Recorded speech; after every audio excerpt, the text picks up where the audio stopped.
I originally got commissioned the idea of creating a Venomized THOR. Cool concept, pretty much had creative reign over it. Unfortunately, that commission fell through, and then I ended up selling this commission as a made to sell. That tends to happen from time to time. Originally the idea was to almost have a War of Realms type feel, that's why he has the Nordic ruins. When creating a concept version of a Venomized character, you need to keep the essence of what they were, as well as allowing the symbiote to overtake that essence, meaning you need almost like a 50-50 balance. A symbiotic relationship needs to look coexistent.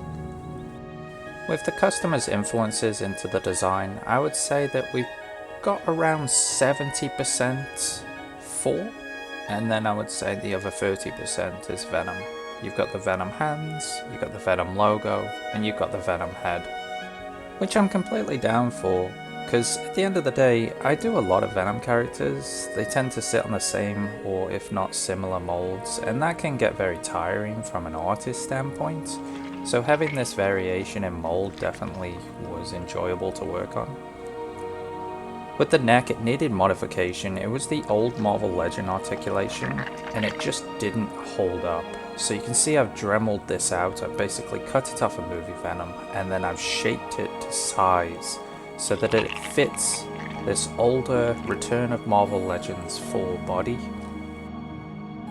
So I plugged it in with some super glue after the size was fitted correctly, and then I used trusty Milliput Black to get it to completely be flush with the body and nice and smooth. Nice little tip when using sculpting any kind of putty really. If you put a slight bit of Vaseline onto your sculpting tool, it allows this nice smooth blending of the sculpt.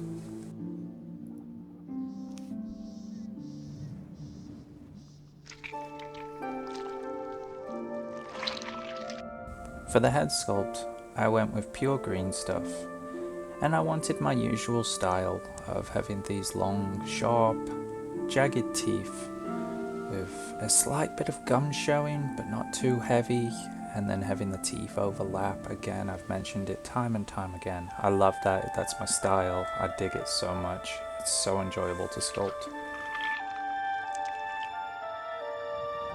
I wanted the feet to have a bit of flair, almost to match the arms with the chainmail, to give it almost like this armored type look to it. So I used this figure from League of Legends. It's a fresh that I had laying around, and I dremeled it and forced my own peg holes in to fit the Legends pegs of the ankles, as you can see here. After all that, I just abandoned having these feet. I just felt like it was a little bit overkill, and I wanted to keep it very Marvel Legends styled, so I used the old Hyperion Venom legs and feet.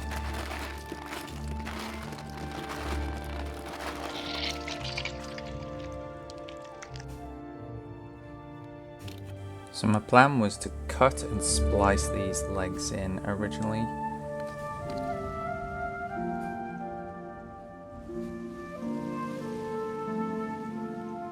To splice the legs, I heat up some water for about 2 minutes in the microwave.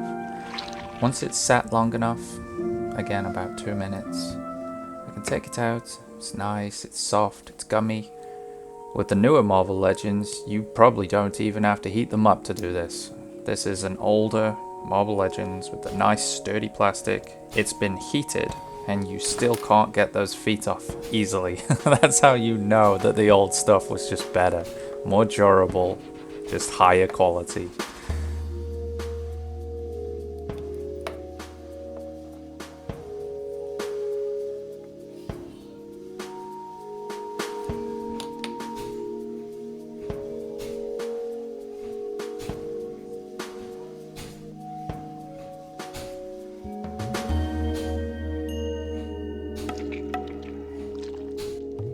Whenever I create a splice, it is incredibly important for me to cut and hatch little slash marks into the plastic.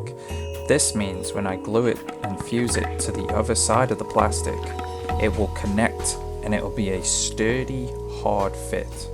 I learned this technique from Ace Outlaw Customs.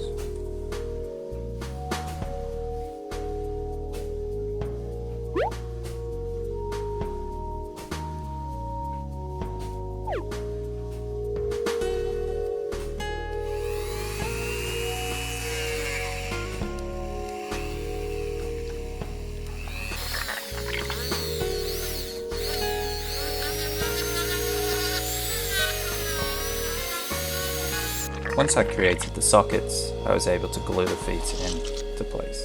To avoid paint rub, I carved away the inner joint of the shoulder. The original cape for this particular figure was hard plastic, it just was not good at all, so I replaced it with the 80th anniversary THOR cape.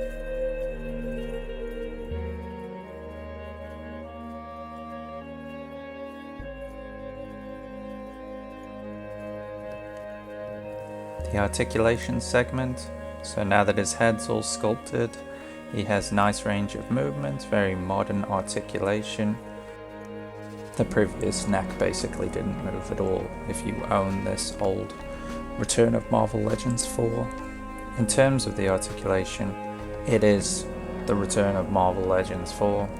I modified the hands so that they can be interchangeable. I've given him the hammer hand, where he's gripping it. He's got the open hand, the venom claws from movie Venom, and the feet have been modified because the previous ankles didn't have ankle articulation in the slightest.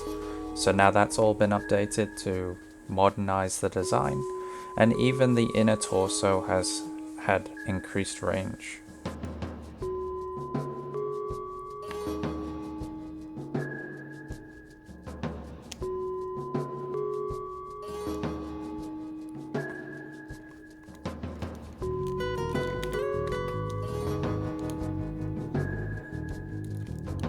I really enjoyed working on this custom.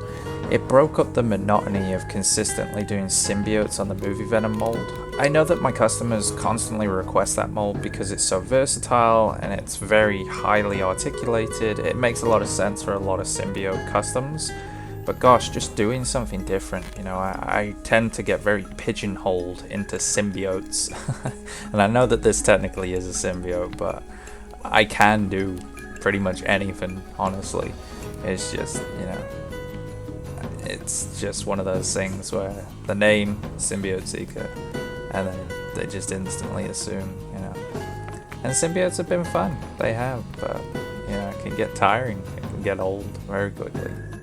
Speaking of symbiotes, here's a size comparison of some previous customs. On the left you've got the movie Venom mold, on the right you've got the Omega Red mold, and the Monster Venom mold. To all my wonderful patriots, thank you so much. It really means a lot. And to anyone else who would like to support me, see the work in progress behind the scenes, and see these YouTube videos months and months and months in advance at this point, thank you. Link in the description below. I will really appreciate it. And on that note, I'll catch you on the next one.